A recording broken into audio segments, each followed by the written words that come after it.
fazer uma leitura e conto que nos acompanhe.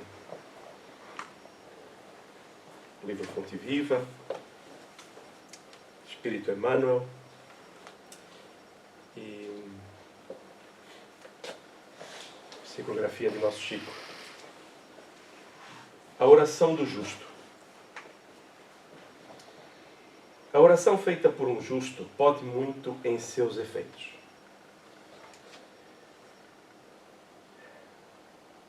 Isto foi Tiago a escrever para os seus companheiros. Considerando as ondas do desejo em sua força vital, todo o impulso e todo o anseio constituem também orações que partem da natureza. O verme que se arrasta com dificuldade no fundo está rogando recursos de locomoção mais fácil. A loba, cariciando o filhotinho, no meio do hino do ser, permanece implorando lições de amor que lhe modifiquem a expressão selvagem. O homem primitivo, adorando o trovão, nos recessos da alma, pede explicações da divindade, de maneira a educar os impulsos da fé. Todas as necessidades do mundo, traduzidas no esforço dos seres viventes, valem por súplicas das criaturas ao Criador. Por isso mesmo, se o desejo do homem bom é uma prece, o propósito do homem mau é um desequilibrado e é também uma rogativa. Ainda aqui, porém, temos a lei da densidade específica. Atira uma pedra ao vizinho e o projétil será imediatamente atraído para baixo. Deixa cair algumas gotas de perfume sobre a fronte de teu irmão e o aroma se espalhará na atmosfera. Liberta uma serpente e ela procurará uma toca. Solta uma andorinha e ela buscará a altura. Minerais, vegetais, animais e almas humanas estão pedindo habitualmente e a providência divina, através da natureza, vive sempre respondendo. Há processos de solução demorada e respostas que levam séculos para descerem dos céus à terra. Mas de todas as orações que se elevam para o alto, o apóstolo destaca a do homem justo como sendo revestida de intenso poder. É que a consciência reta, no ajustamento à lei, já conquistou amizades e intercessões numerosas. Quem ajunta amigos, amontou o amor. Quem amontou o amor, acumula também poder. Aprende assim a agir com justiça e bondade, e teus rogos subirão sem entraves, amparados pelos veículos da simpatia e da gratidão, porque o justo, em verdade, onde estiver, é sempre um cooperador de Deus. Então vamos orar, fechar os nossos olhos, voltar a sentir aquela emoção de doação de agora há pouco,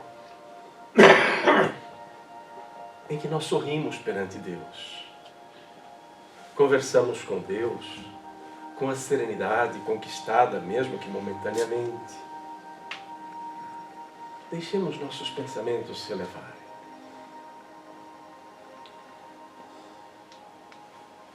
Busquemos nosso Pai.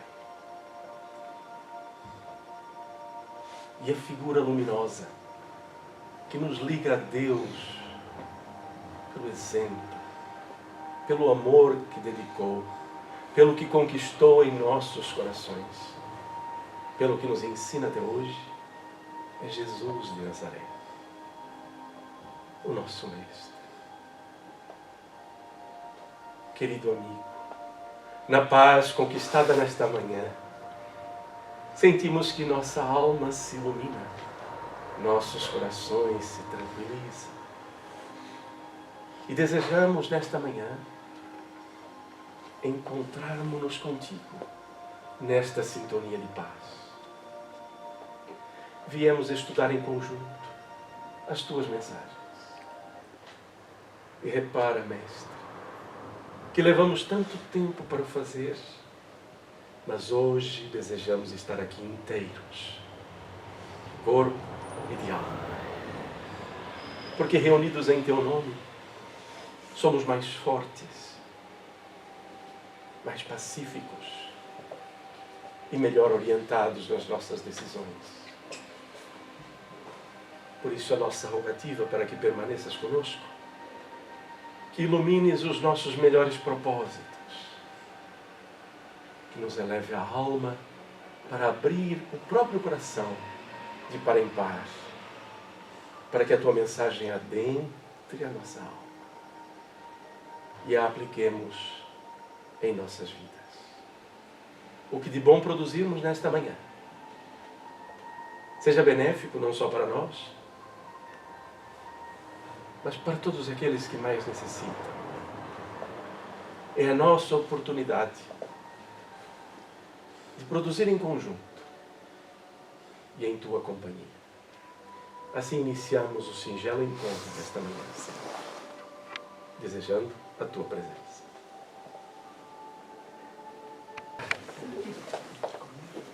Bom vê-los. Bom vê-los. Deixe-me só dar uma nota. Eu estava ali sentado ao fundo, a sentir o ambiente, e a música ela é muito suave. Só que, curiosamente, acontece isto na nossa vida, que é, nós olhamos e sentimos as coisas com as lentes que temos. E como isto é um somatório de emoções, está a acontecer aqui um sem número de trabalhos, de tarefas em favor de cada um de nós, que senti ser interessante colocar o nosso mecanismo interior num direcionamento. Porque se o nosso estatuto de alma no momento for de tristeza, é assim que nós vamos fazer a leitura da música. Se for de alguma confusão mental, nós nem nos apercebemos que os acordes estão a passar por todo o ambiente e deixar o seu perfume. Então vai ficar para nós, pelo menos para mim, que é interessante que estes 15 minutos que nós pedimos para que venhamos antes, seja um exercício de cada um de nós para a nossa própria harmonia e facilitando, ajudando, colaborando, parece que é tudo a mesma coisa, mas não é, com os benfeitores, que estão a nos auxiliar com tratamentos próprios, individuais. Né? Então, só para explicar aqui esta nota algo diferente, mas que entendo ser bastante benéfico para todos. Estão pacificados? Tranquilos? Eu até podia dizer, e digo isto algumas vezes, que bastaria que viéssemos e estivéssemos em sintonia com os benfeitores espirituais e parte daquilo que viemos buscar já teríamos. Mas a ideia é dialogar e conversar. Vocês viram esta mensagem aqui? Está escrita. Né? Eu vou ler de propósito. Ainda quando tivesse o dom de profecia, que penetrasse todos os mistérios e tivesse perfeita ciência de todas as coisas, ainda quando tivesse toda a fé possível até o ponto de transportar montanhas, se não tiver caridade, nada sou. É dos mais belos poemas do Novo Testamento. Paulo a identificar-se com a espiritualidade que ele conseguiu, pela sua libertação das amarras, que ele conseguiu sentir. Obviamente amparado por Estevão, Santo Estevão, para quem quiser, para identificar. E a passagem toda é belíssima. O que é interessante, o que é de muito interesse para nós, é perceber e não encerrar a caridade na esmola, dar-nos. E o que nos vem à mente quando estamos a estudar esta mensagem, ou pelo menos a apreciá-la, na medida daquilo que nós sabemos, é que se eu tiver esses conhecimentos todos, eu vou juntar aqui alguma posse material também. Mas se eu não me doar, eu fico agarrado às questões materiais, às dores, às mágoas que se materializam em nós, e não sinto nem de longe, nem de perto, o que Paulo sentiu para ter a inspiração deste momento. Então eu olho para a nossa vida, para as nossas lutas, nossas refregas, e às vezes nós estamos a criar apenas atrito com as coisas, ao invés de fluir naturalmente por elas, trabalhando como deve ser, procurando crescer também, mas muitas vezes é isso que ocorre connosco. Nós acabamos por criar atritos. Não tem nada a desculpar. É porque eu não posso perdoar, está bem? Não estou nesse patamar. Então, esta luta nossa, muitas vezes, é de parar, refletir, fazer o que... não me lembro, alguém me ajuda aqui? Há um livro de estudo de mediunidade em que o Espírito... Falha-me o nome e tudo, é impressionante. Em que o Espírito diz assim, fazer silêncio psíquico. A primeira vez que eu li aquilo é de João Antunes, não é? Ok. Eu peço desculpa tanto ao médium quanto ao Espírito. E ele fala silêncio psíquico. Eu fico a pensar, silêncio psíquico. A gente pensa no silêncio material, mas a nossa mente acalmar-se. Ninguém consegue ficar sem pensar, não é isso? Mas acalmar a mente. Para que estas mensagens espirituais, elas adentrem no espírito e não no interesse imediato. Primeira pergunta que eu vos quero fazer, a gente vai começar logo com um questionário. Alguém está vindo pela primeira vez à casa? Muito bem. É a primeira vez que vem a uma casa espírita? Já conhecem? Muito bem. Sejam muito bem-vindos. No final, estamos aqui disponíveis para ajudar. Quem mais? Olá. Viva. Tudo bem? Não é a primeira vez que vem. É uma casa espírita. É esse? Sim. Okay. Muito bem. Então hoje, isto foi só um introito, porque o ambiente é tão bom, gente, que é preciso sentir, está bem? Antes de irmos para o estudo, só vou dar aqui umas pequenas notas. Então, primeiro, informar que nós temos a nossa página no Facebook para vocês irem tomando conhecimento das atividades. Por exemplo, estamos a programar algumas atividades fora da casa e é preciso que as pessoas não venham para cá, bater na porta e não encontrar ninguém, não é? E até perder a oportunidade de ir a algum evento em que se possam inscrever. Então, inscrevam-se, registrem-se na página para receber as informações. Depois, os estudos estão retransmitidos na página no YouTube, portanto, inscrevam-se. Como o pessoal costuma dizer, não deixe de colocar o seu joinha, ou gostei, e se não gostou, põe o não gostei. Está bem? Estejam à vontade. E depois informar que a biblioteca está sempre a funcionar. Sabe quando é que ela não funciona? Quando está fechada. Mas ela está aberta aos domingos. Só de vez em quando é que não funciona. Então, se precisarem de alguma coisa, a biblioteca hoje, como é itinerante, está na última sala do lado direito. Está bem? Algum título, alguma mensagem, não deixem de procurar. Muitas vezes nós estamos na casa espírita e não nos apercebemos qual é a função da casa espírita. É divulgar a luz que um dia nós conhecemos e que nos ajudou a derrubar paredes, simbolicamente. Então, a divulgação da doutrina espírita é o trabalho de uma casa espírita. Depois, uma série de outras atividades, mas a principal é essa, é unirmos-nos para divulgar uma mensagem libertadora. Tudo bem? Amigos comandantes? A partir de agora nós vamos começar a estudar. Para isso eu vou-vos pedir. Primeiro que se recordem, este não é um trabalho meu. É um trabalho da Sara. Está bem? A Sara está a pensar porque não é meu, não é? Não é um trabalho individual, é de todos nós. Hoje, nesta manhã, quando nos reunimos aqui, nós acabamos por transformar este processo num conjunto de energias que os nossos benfeitores utilizam porque é um fluido vital mais denso, mais dúctil para os benfeitores trabalharem com a materialidade necessária. A Marcela costuma dizer que é uma egrégora, né? Então, esta é uma egrégora, é um conjunto de pensamentos, de valores em que os benfeitores trabalham em favor de cada um de nós. Por que eu estou a dizer isto? Porque é mesmo nosso. Então, vamos todos colaborar com os nossos melhores sentimentos. E eu vou-vos pedir, se tiverem alguma dúvida, Se quiserem fazer algum comentário, façam-no, por favor. Às vezes uma pergunta pode ser a pergunta que outros estariam a fazer, porque da maneira que nós explanamos podem ficar algumas dúvidas. E aí, por vergonha, não perguntamos. Está bem? Eu gosto muito quando pessoas gostei muito do que aquele palestrante disse, foi muito, muito bom. E o que ele falou? Eu não sei. Eu gostei muito, né? Então, eu entendo isso, atenção, porque às vezes está envolvido emocionalmente. Mas não percam a oportunidade de perguntar e participarmos. Como eu disse, o trabalho é de todos.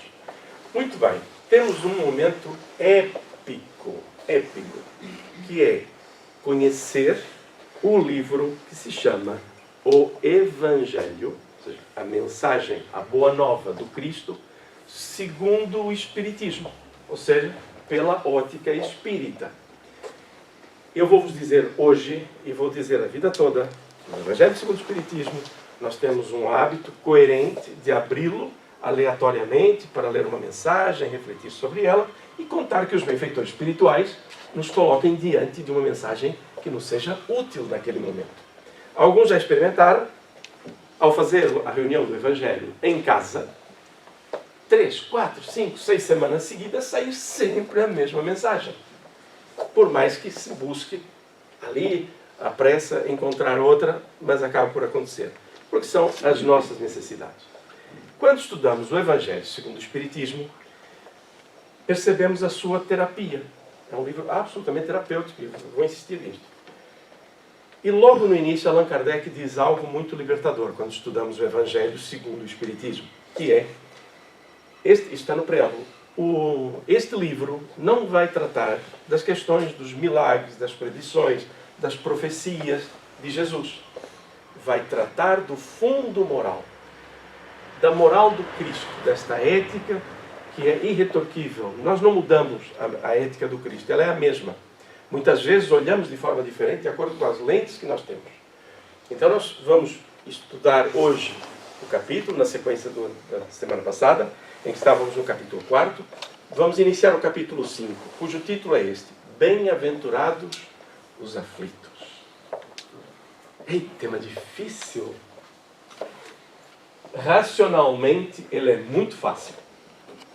Vocês vão se aperceber disto, já estudaram, já leram várias vezes. Para quem não leu, está aqui a sugestão, naturalmente.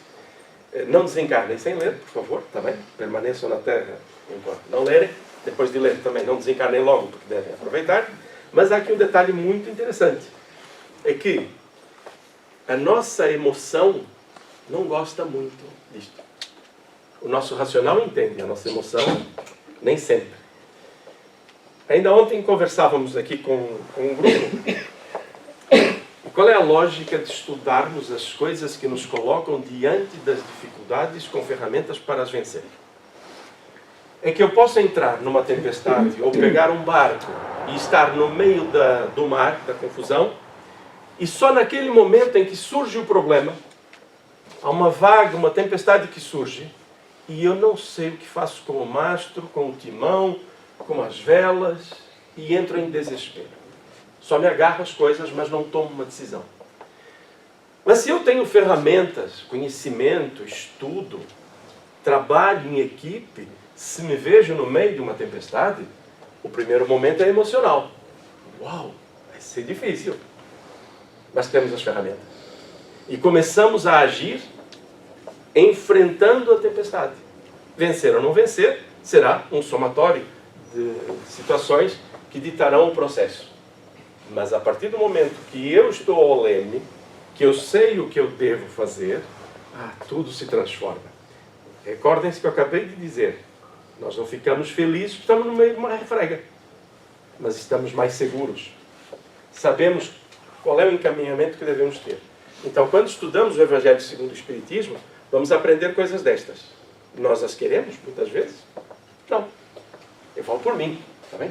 Então vamos lá. Antes de avançar, quero vos colocar aqui uma espécie de um arreliador. Para quem ainda não leu, né? Como é que se constitui este capítulo? E reparem se estes assuntos não têm todo o interesse para a nossa vida. Então, primeiro, justiça das aflições. Por que eu sofro? Meu Deus. Deus enganou-se namorada, não era para mim, né? Aí aquele carteiro, né? Vamos pensar. Causas atuais das aflições. Por que hoje eu sofro? O que eu estou a fazer? Causas anteriores das aflições. Eu não me lembro.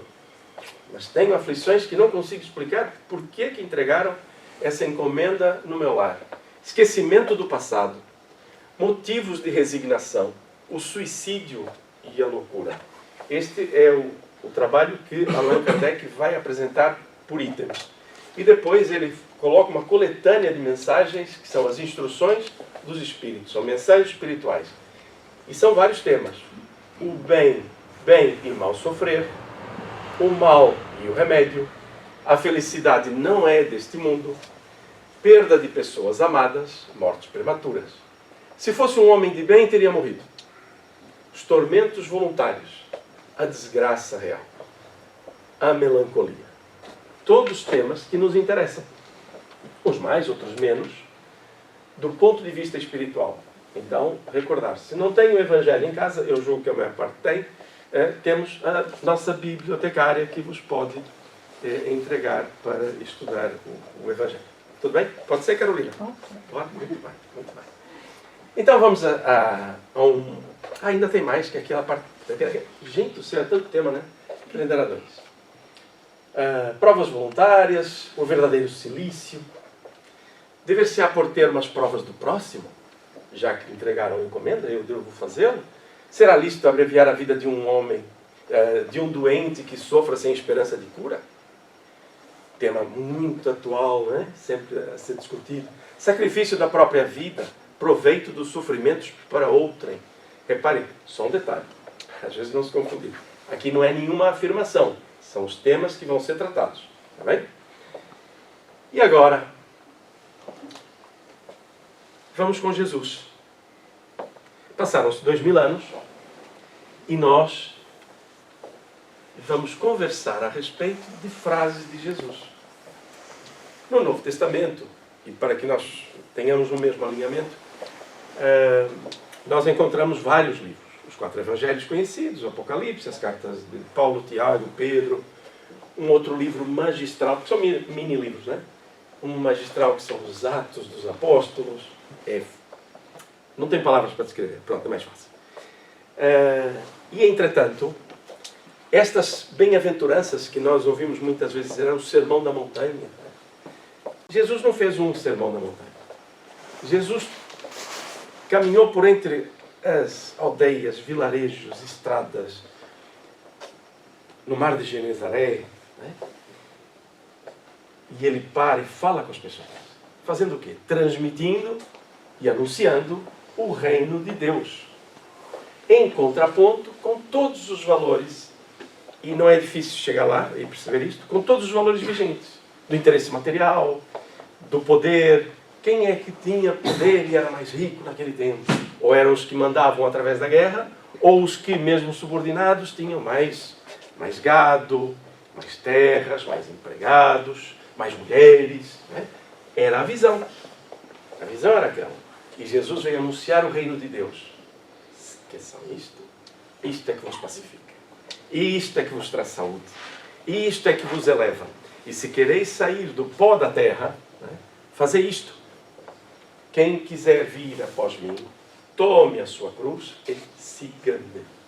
Tomar a cruz são os compromissos que nós assumimos. As dificuldades que criamos e precisamos retificar, mas segui-lo. Fazendo a seguir a vontade do Pai que Jesus estava a anunciar. Então é todo um projeto de libertação. Para quem gosta de filosofia, naturalmente, acho que todos nós gostamos, um trabalho tão simples e tão comovedor, que é Sócrates, e quem nos traz é Platão, naturalmente, porque o que nos chega de Sócrates é Platão, fala-nos da alegoria da caverna. Estávamos ali todos no escuro, né? Era um mundo que nós conhecíamos, lutávamos pelas coisas ali, sem nada enxergar, e vem alguém de fora e diz, olha pessoal, vem cá para fora, tem luz, a paisagem é diferente, a liberdade. O que é que nós fizemos com o mensageiro que chegou lá na caverna? Maltratamos. Né? É muito semelhante. Sócrates era um precursor da mensagem que Jesus viria trazer. Então é interessante que quando Jesus vai de aldeia em aldeia e por aí fora, ele está a fazer, ou a trabalhar a informação das bem-aventuranças. Não é uma vez só. E vamos começar por esta, né? Que é a que Jesus coloca-nos e informa ao povo que o vai ouvir. Nós vamos reparar uma coisa muito curiosa. Este slide vai andar para trás e para frente, está bem? Mas para já, só para termos aqui esta noção. Então, Jesus está a falar, por exemplo, vamos às margens do lago Genezaré, em que Jesus toma uma pequena embarcação, afasta-se, ou mesmo pelas viagens que vai fazendo pela região que hoje chamamos de Israel. Então vamos lá.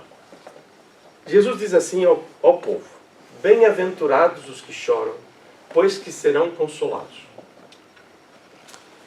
Bem-aventurados os famintos e os sequiosos de justiça, pois que serão saciados. Bem-aventurados os que sofrem perseguição pela justiça, pois que é deles o reino dos céus. Nós muitas vezes vamos ler estas afirmações de Jesus sem perceber ou as vírgulas, ou as paragens, ou o que Jesus está a dizer. É normal que assim aconteça. Por quê? Porque de tradução em tradução, e reparem aquilo que eu disse agora há pouco, né? São 4 livros do Evangelho, ou seja, 4 livros dos evangelistas. Lucas não conheceu Jesus, portanto ele é um repórter, por isso é dos mais ricos, porque ele tem tempo para recolher os testemunhos. E depois tem Mateus, que é um grande poeta, né? É uma alma conhecedora das Escritas, estava um pouco acima em termos de intelectualidade do restante grupo, então ele é mais rico nessa passagem. João é como que um admirador do Cristo nas entranhas da alma, né? E depois temos Marcos, um evangelho mais simples e por aí fora, mas o que é que vamos notar? Que a mesma passagem eles escrevem de maneira diferente. E que dependendo da nossa lente, nós podemos mudar o sentido. Então vamos trabalhar.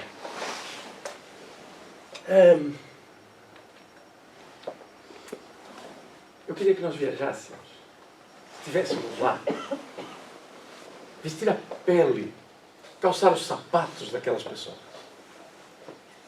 Quem procurava Jesus não eram pessoas que estavam felizes com tudo resolvido. Eram pessoas que estavam com as suas dificuldades. E muitos que procuraram Jesus viviam de uma solidão diferente. A gente costuma falar de solidão, não é? E o que é que a gente pensa quando fala em solidão? Já está sozinha, fisicamente, não é? Sofrimento. Ok? Há uma solidão que nós normalmente não pensamos nela. É a solidão de ideais. Aquela em que nós estamos em meio a uma multidão, com valores que nós sabemos que nos fazem bem à alma e que nós gostaríamos que os outros também sentissem, de forma tranquila, porque senão é ansiedade só, está bem? Mas não há ressonância. Isso acontece dentro de casa, muitas vezes.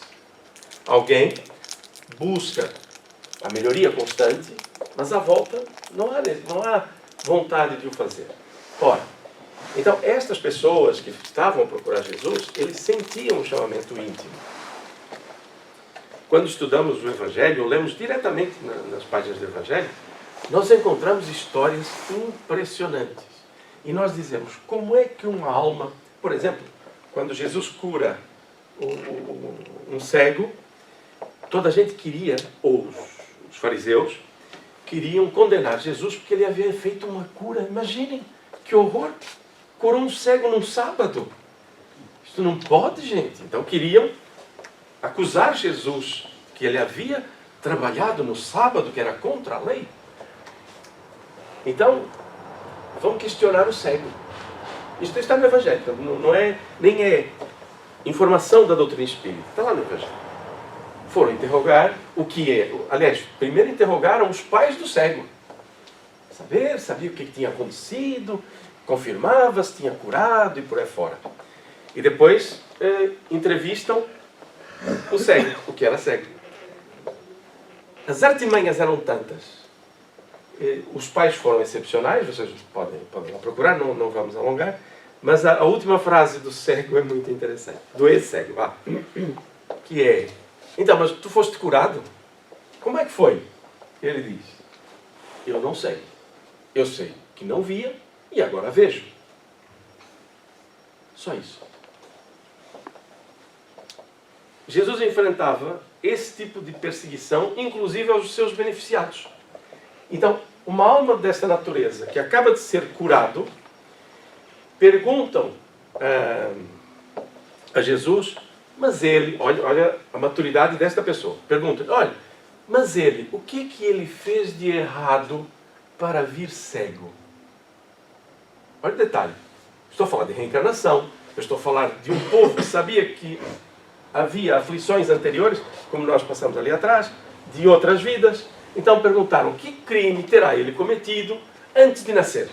E Jesus diz: este não tinha pecado. Ele veio para cumprir as Escrituras. Ou seja, era uma alma nobre que aceitou vir sem visão para, em dado momento, receber aquele auxílio e servir de testemunho com aquela maturidade junto ao Sinédrio. Então nós estamos a ver pessoas que procuram Jesus dos mais diversos matizes. Nós não vamos encontrar pessoas ricas, faustosas, a não ser aquelas que por dentro buscavam realmente a felicidade, porque tudo que estava à sua volta já não lhes sabia, não lhes completava a alma. Nós temos o caso de Públio Lentulus, o senador, que foi buscar a presença de Jesus porque tinha a filha doente e não encontrava maneira de a curar, estava em desespero.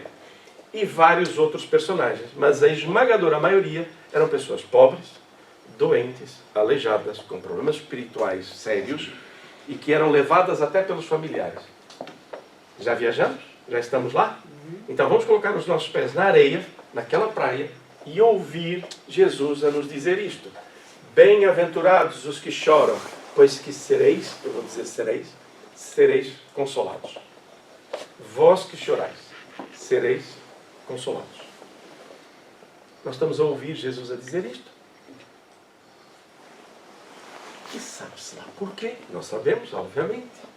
Aquilo adentra a mente daqueles que o ouvem, e eles sentem uma esperança nascer.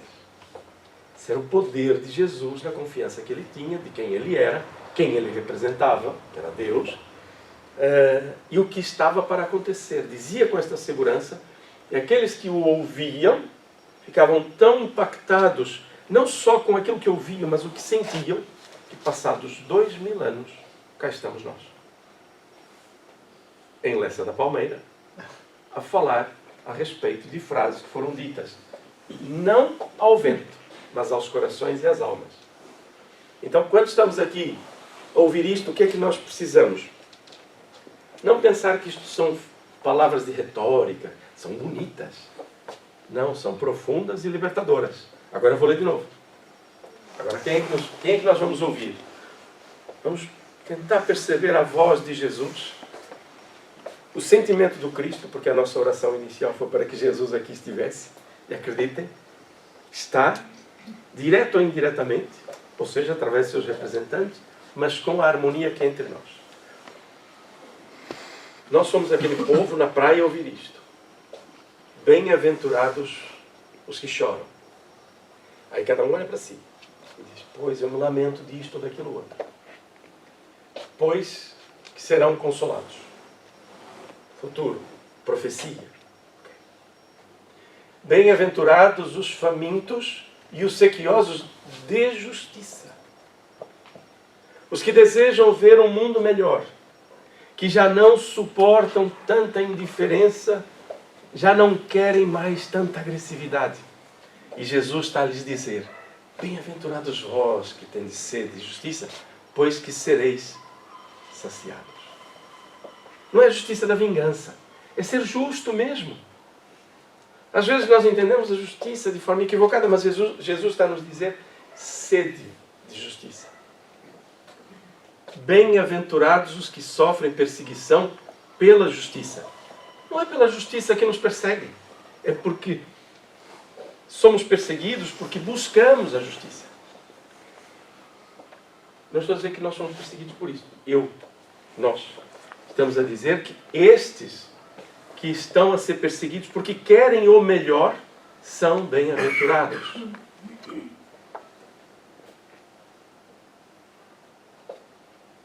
Meu problema é amar muito. Não, gente. Amar muito nunca foi um problema. A maneira com que nós vemos os resultados dos nossos esforços é que pode ser um embaraço para o nosso equilíbrio. O amor é uma força poderosa que nos irmana a todos. Então ninguém ama demais. Nós amamos misturando sentimentos da necessidade de receber de volta aquilo que damos. Mas quem ama, dá. Se continuarmos aquela poesia de Paulo, eu posso saber tudo, mas se eu não tiver caridade, nada sou, ele diz. A caridade ou o amor, dependendo da tradução, como quisermos, não é invejosa, não quer para si. Então, muitas vezes, é a maneira equivocada com que nós vemos este processo do amor, porque ainda temos misturas. Tudo bem até aqui? É interessante, porque é simples, mas nós queremos estar nesta área, chorando, sofrendo. Olha que curioso. Eu sinto que alguns de nós já se percebeu. Eu ainda estou a perceber, atenção, ainda estou a trabalhar. Mas emocionalmente, até nos pacificamos pelas lutas, pelo trabalho, por aí fora. Aí vamos encontrar Lucas. E Lucas ouviu dos outros. Ele não ouviu Jesus diretamente. Mateus ouviu. E o que registrou Lucas? Bem-aventurados vós que sois pobres, porque vosso é o reino dos céus.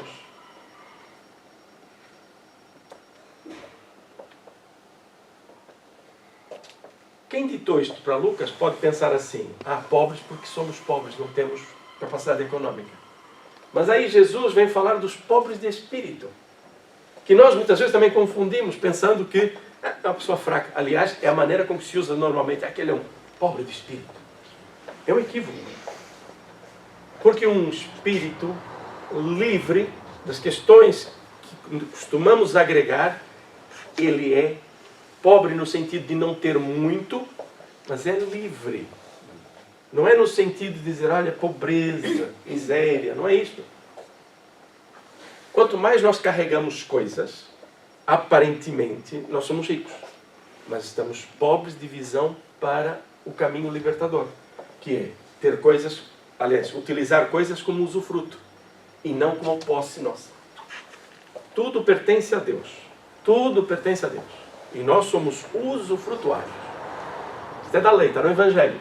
Está lá escrito, com todas as letras. Ora, então, quando eu me percebo disto, eu estou a me libertar das questões materiais. E não é só matéria, não é? São os conceitos de intelectualidade, nome, fama e por aí fora.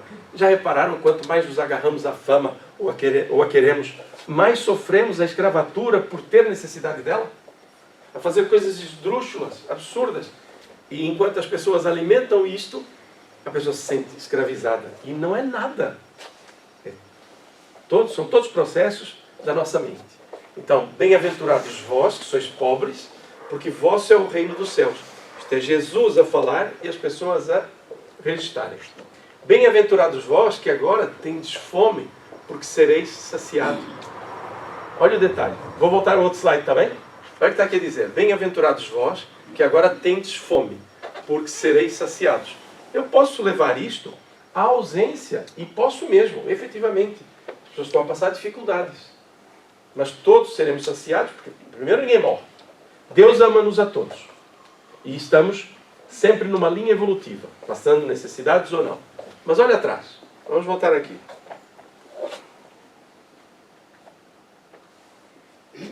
Bem-aventurados os famintos e os sequiosos, os que têm fome, de justiça. Um complementa. Outro ouve e registra. Então reparem que fome é que Jesus está a dizer? A física? Se eu passar fome eu sou feliz. Não é isso que Jesus está a dizer. Percebem, né? Não é viver na miséria como muitas vezes, e agora eu vou dizer isto e não se espantem. Nós, que aqui estamos, trabalhadores da última hora, responsáveis pela nossa mudança e auxiliar na mudança do ambiente em que nos encontramos, nós fomos, atenção, 2 ou 3 aqui não, que é para dizer abaixo.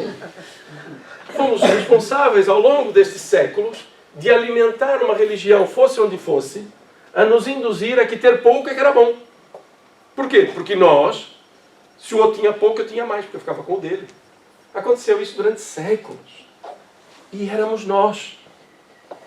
E hoje despertamos e verificamos que aquilo que acumulamos, podia dizer mais algumas coisas, mas não vou dizer, só nos fizeram mal.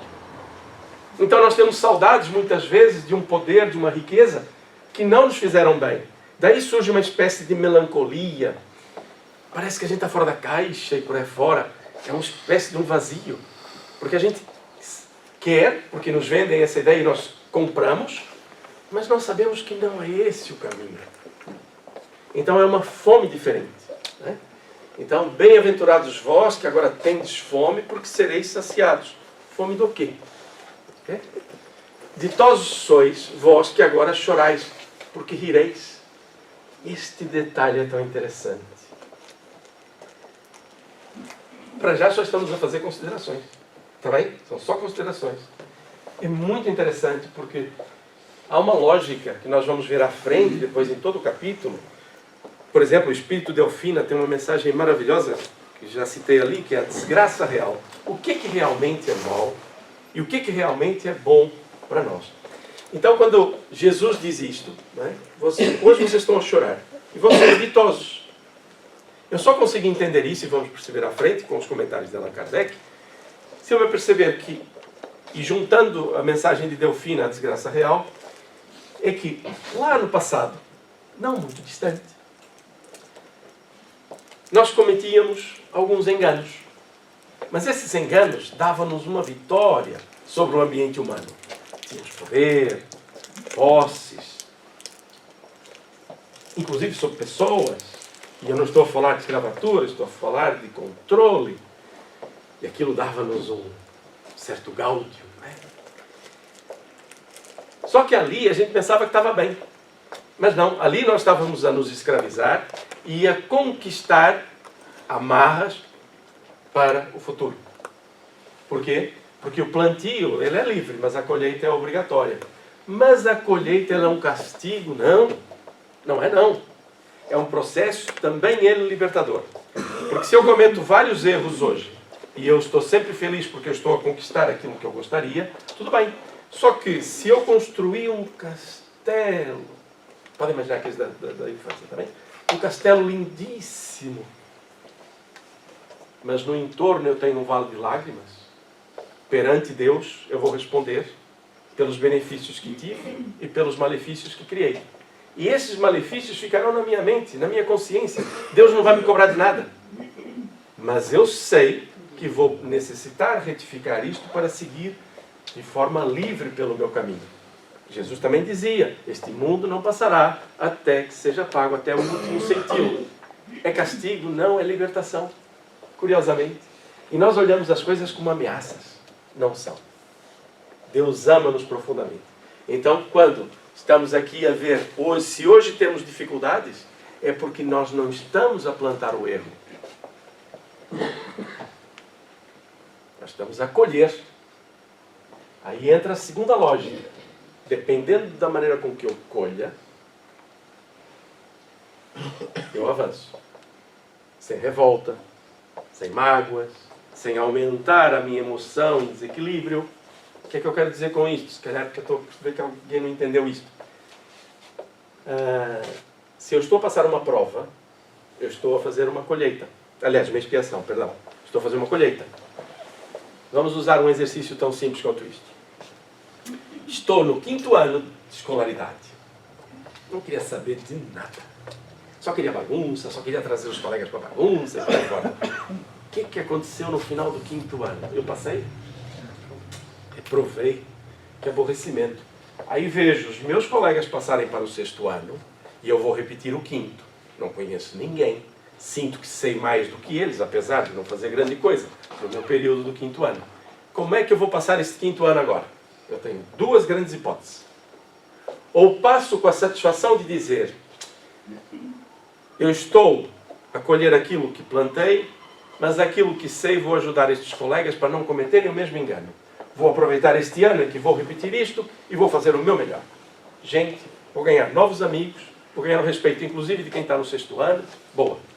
Ou posso passar o 5º ano outra vez, a reclamar de tudo, a dizer que é uma injustiça, meus colegas estão ali. Ou seja, dependendo da maneira com que eu passe uma prova, aliás, estava ontem, né? Estava cá.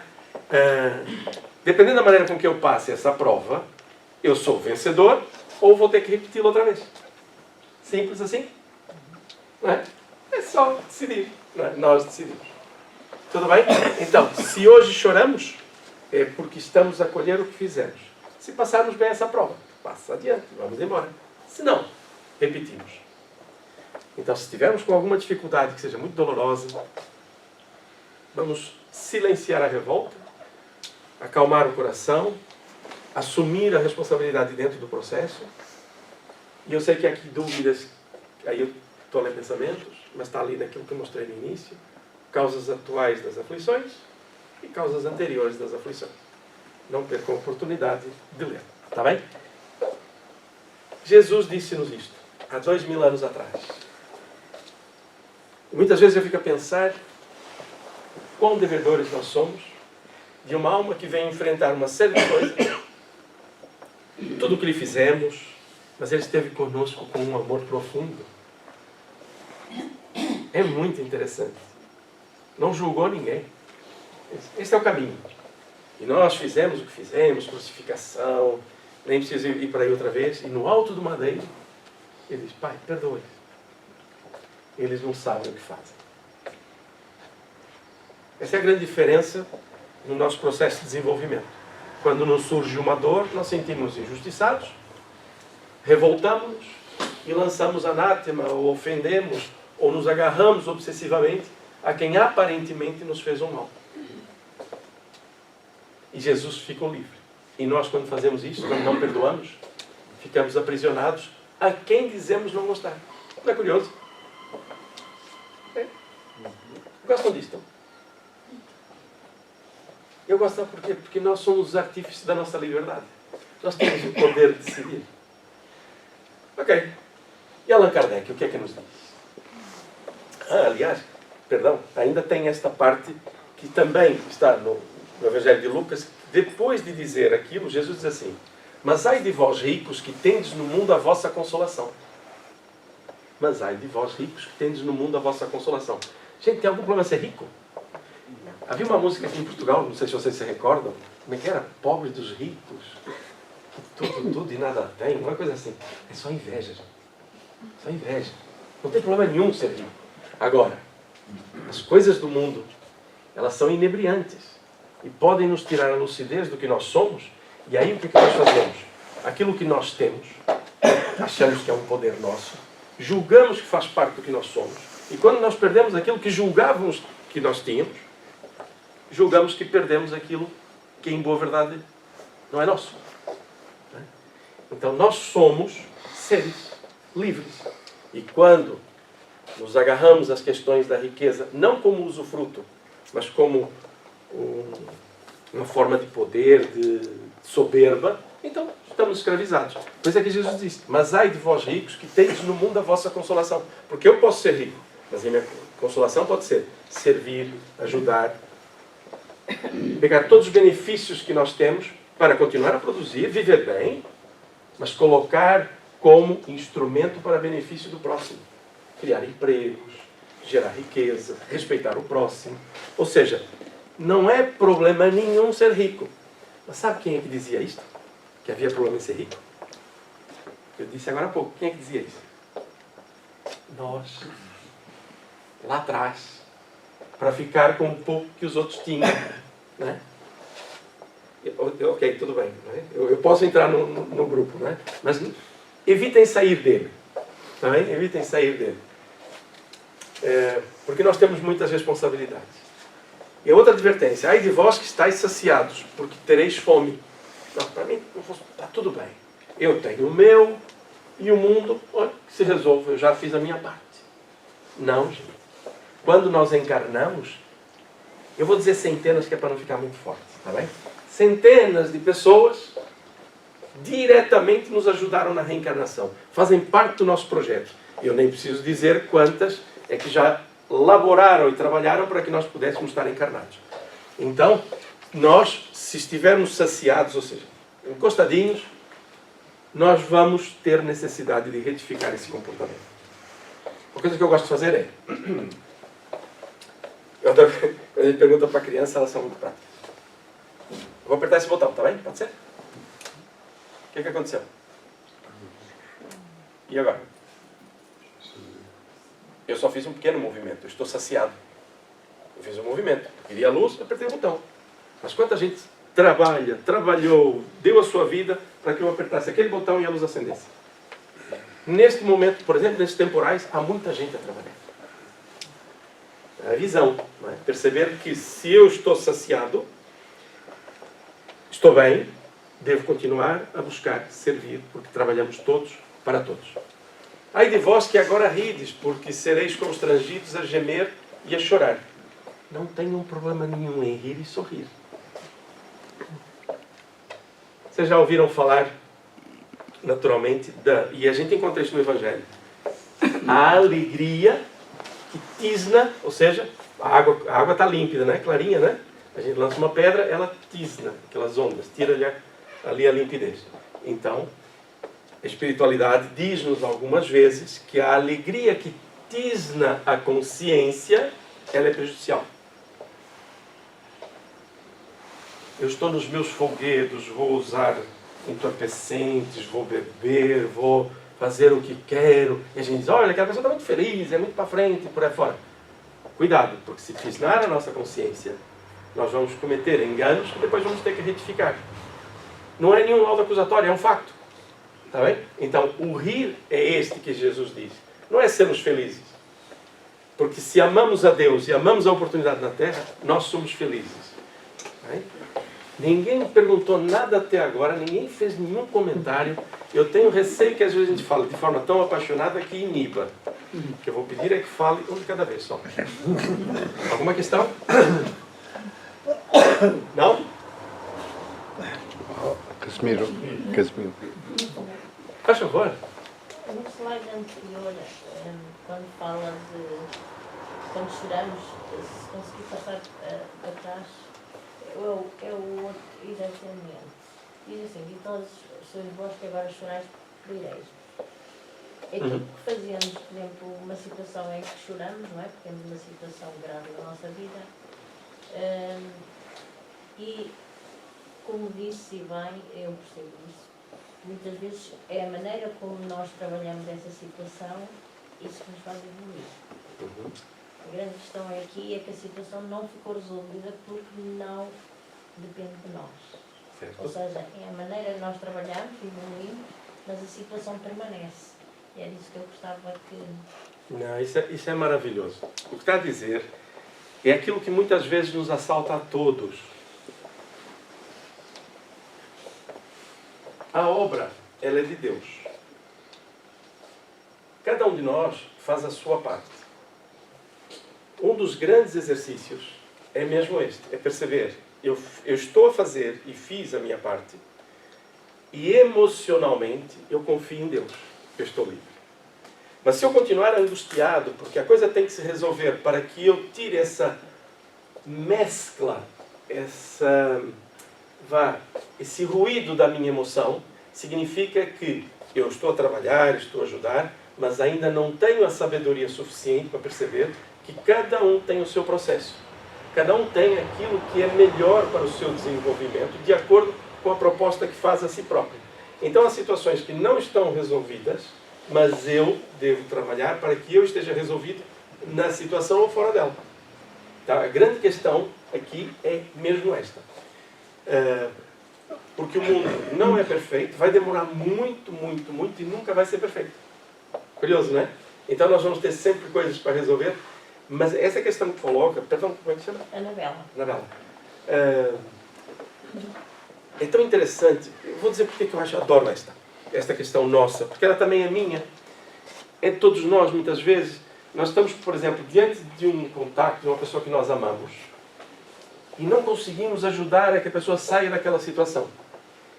E nós acabamos por sofrer, não com compaixão, mas até nos questionando se nós estamos a fazer o nosso melhor. Esse questionamento é válido.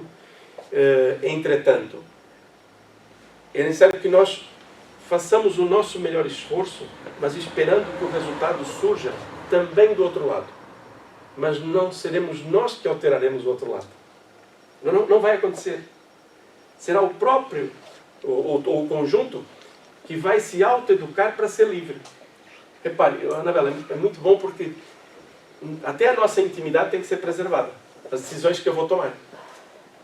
E nós, às vezes, queremos que as coisas mudem pelo nosso ponto de vista.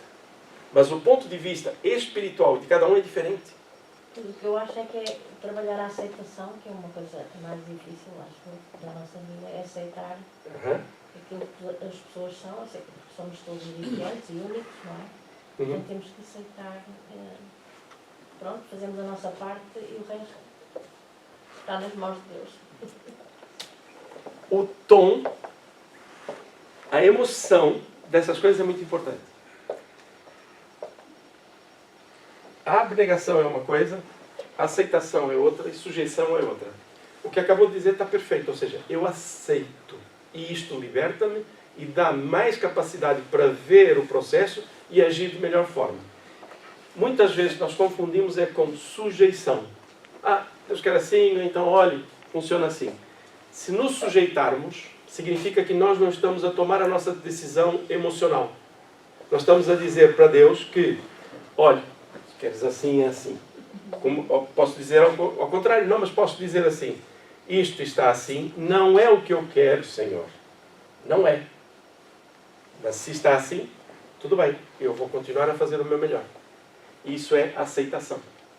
Sujeição, a gente coloca-se por baixo do processo e não toma uma decisão emocional elevada. Então, o que está a dizer é muito bom para que nós falemos um pouco sobre isso, porque nós ainda estamos muito à espera de que o resultado aconteça para nós sermos felizes. Quando a felicidade está no trabalho que estamos a fazer para que o resultado aconteça. E vamos chegar lá. Tá? Obrigado, meu.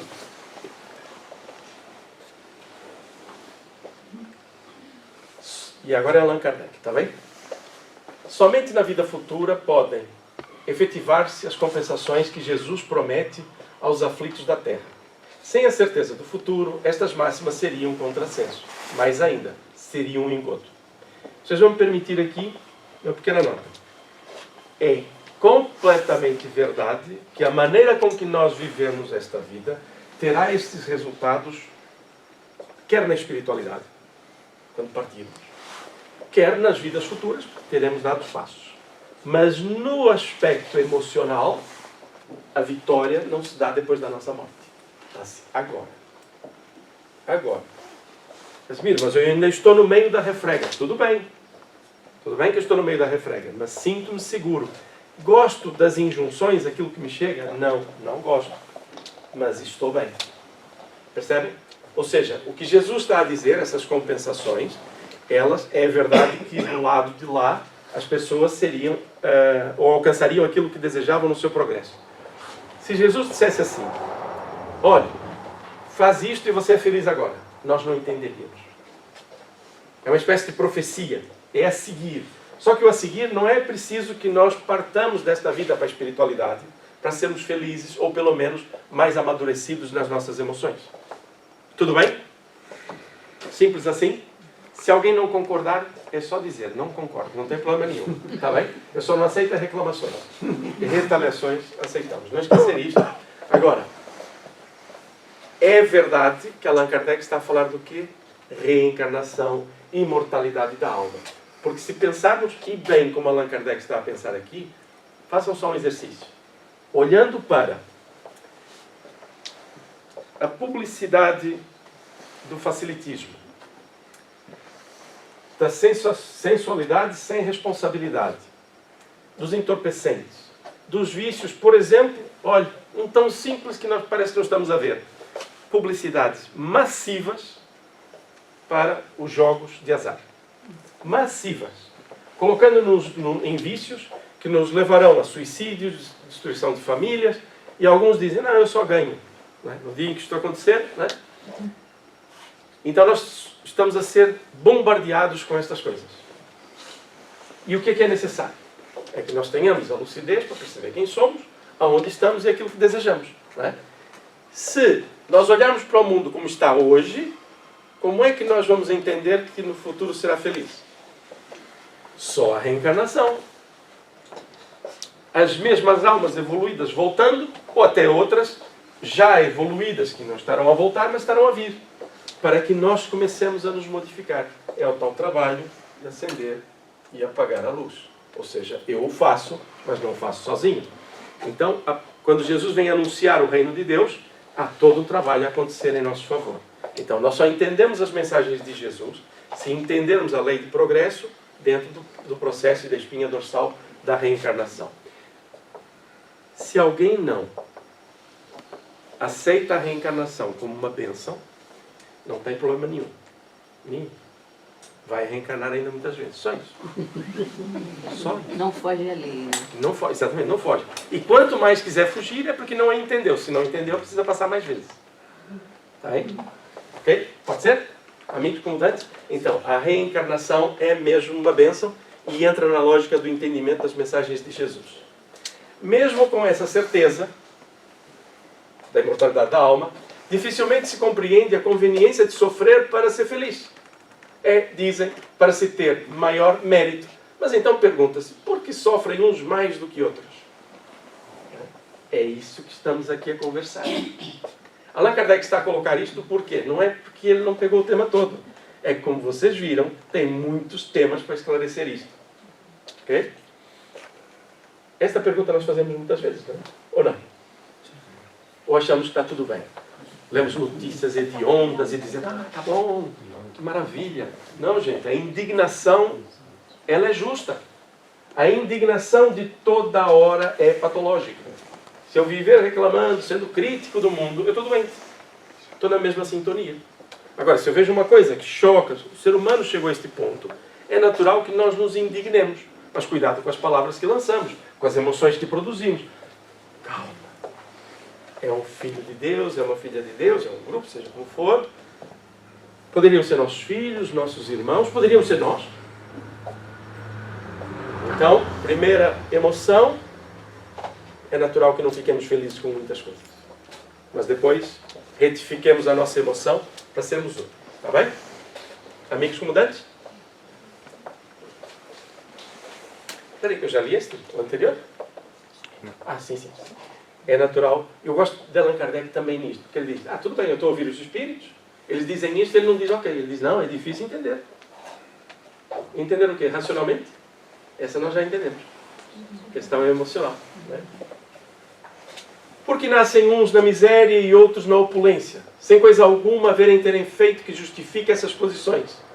Porque uns nada conseguem, ao passo que a outros tudo parece sorrir. Reencarnação, eu começo a entender que nós não nascemos do ventre de nossa mãe. Nossa mãe foi o instrumento que nos recolocou na Terra, mas nós não nascemos do ventre de nossa mãe. O corpo, sim, é uma geração biológica, mas o espírito provém de Deus. Ok? Tudo bem? Todavia, o que ainda menos se compreende é que os bens e os males sejam tão desigualmente repartidos entre o vício e a virtude, e que os homens virtuosos sofram ao lado dos maus que prosperam. Por que isto acontece? Né? É a nossa lógica. A fé no futuro pode consolar e infundir paciência sobre esses processos. A gente começa a fazer contas e acha que as coisas estão erradas. Elas não estão erradas. Nós é que estamos a procurar compreendê-las sob uma ótica que não tínhamos. A consciência da reencarnação, da imortalidade da alma e sua individualidade após a morte. Tendo esta consciência, nós já percebemos que isto é uma passagem. Nós dizemos com muita facilidade que isto é uma passagem, mas falamos com os lábios. Não falamos com a consciência. Se nós aplicarmos essas coisas às situações do dia a dia, Está tudo resolvido. Para nós é simples. Fazemos a tal aceitação, né, do processo. A fé no futuro pode consolar e infundir paciência, mas não explica essas anomalias que parecem desmentir a justiça de Deus. A justiça de Deus, sob a nossa ótica, é confusa. Mas sob a ótica espiritual, ela resolve-se. Entretanto, desde que se admita a existência de Deus, ninguém o pode conceber sem o mínimo das perfeições. O infinito. Perdão? O infinito das perfeições. Muito obrigado. Eu não peço que nós acreditemos em Deus ou saibamos da existência de Deus todos da mesma forma. O que nós pedimos é que estudemos o livro dos Espíritos e observemos os atributos de Deus, e desde a primeira pergunta, o que é Deus? E eu garanto-vos, se o fizerem sem prevenção, algum resquício de dúvida que existisse sobre a individualidade divina desaparece. Mas se eu trouxer a minha lente já cheia das minhas razões, eu terei dificuldade. Também é normal. Tudo faz parte do nosso desenvolvimento. Eu não acredito em Deus, por isso para mim está fácil. Eu sei da existência de Deus, o que dá muita segurança, o que nos dá uma estrutura de que mesmo que a gente veja que as coisas não parecem bem, elas estão bem. Eu só tenho que procurar a forma de ver. Okay? Ele necessariamente tem todo o poder, estamos a falar de Deus, toda a justiça, toda a bondade, sem o que não seria Deus. Se é soberanamente bom e justo, não pode agir caprichosamente, nem com parcialidade. Espera aí, então as leis estão instituídas, ok? Logo, as vicissitudes da vida derivam de uma causa. Logo, as vicissitudes da vida derivam de uma causa. Eu posso reclamar delas. Posso reclamar de tudo, dos efeitos, não gosto, mas deriva de uma causa. E, pois que Deus é justo, justa há de ser essa causa. Eu não sei qual é, mas ela é justa. Vamos trabalhar para descobrir. Por meio dos ensinos de Jesus, Deus pôs os homens na direção dessa causa. E hoje a revela pelo Espiritismo. Por isso é que dizemos que o Espiritismo é o Cristo redivivo, sem as amarras daqueles momentos em que era difícil compreender. Só queria dar aqui uma nota.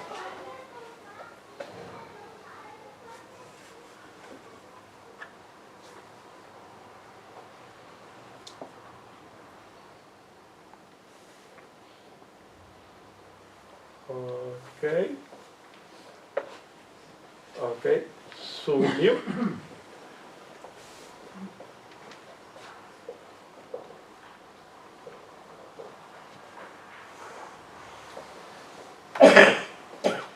Sumiu, não tem problema.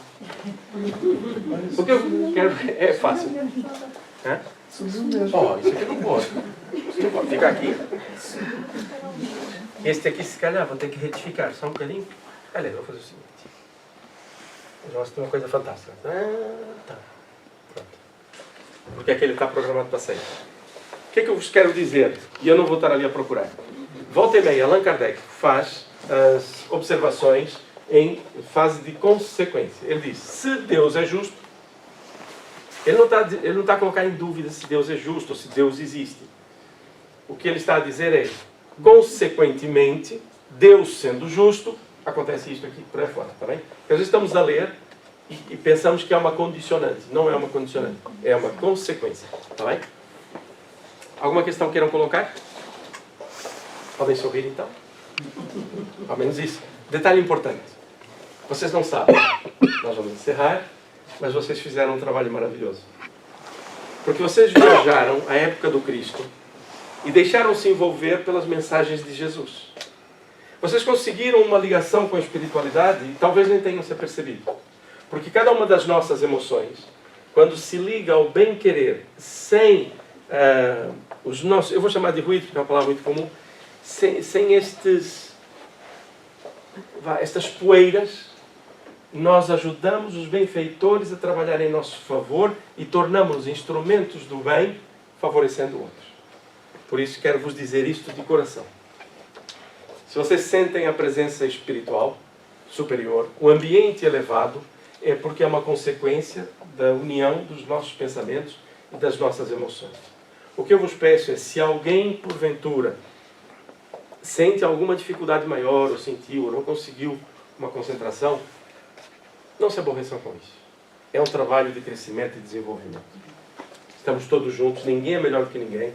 Estamos todos a crescer e a aprender em conjunto. Só assim é que faz sentido. Tá bem? Podemos encerrar? Vocês é que mandam?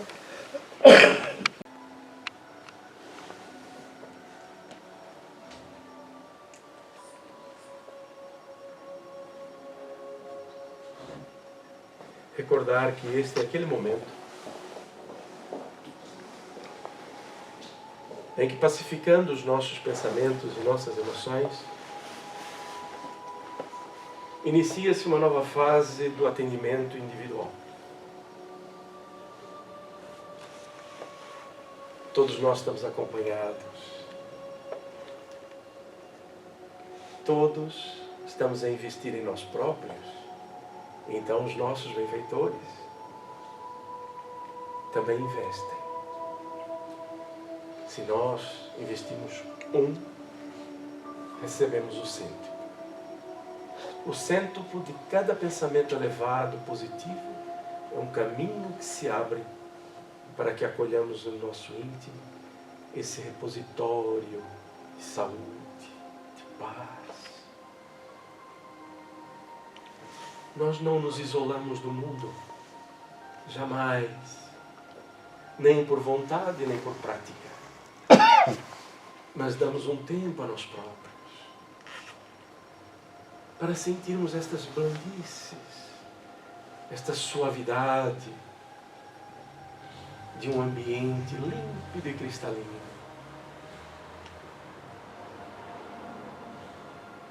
E voltamos a ver Jesus.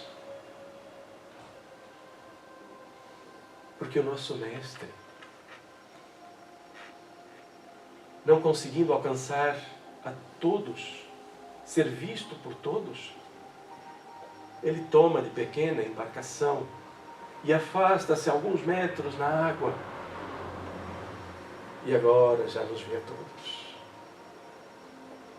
E nós vemos a Jesus.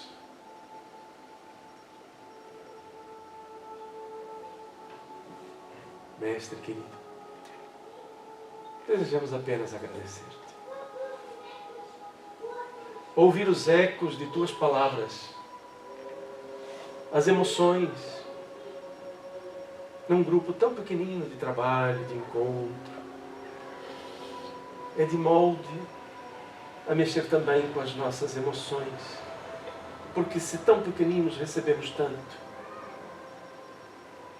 sabemos, pedimos para que todos aqueles que estejam de coração aberto para a melhoria do seu ambiente familiar, social, recebam os mesmos impulsos de fraternidade.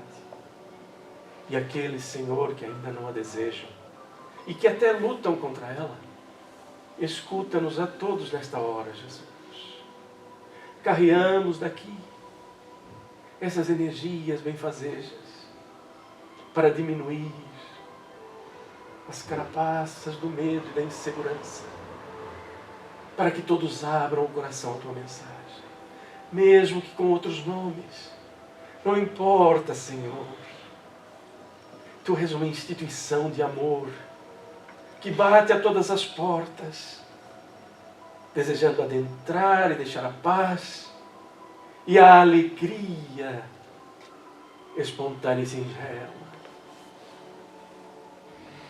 Obrigado, Senhor. A tua paz sim está. Elevamos nossa alma e vamos orar em silêncio durante alguns instantes para absorver estas bênçãos que recaem em forma de pétalas. Tocam o nosso ser e deixam o seu perfume iluminando o nosso desejo real de saúde e paz.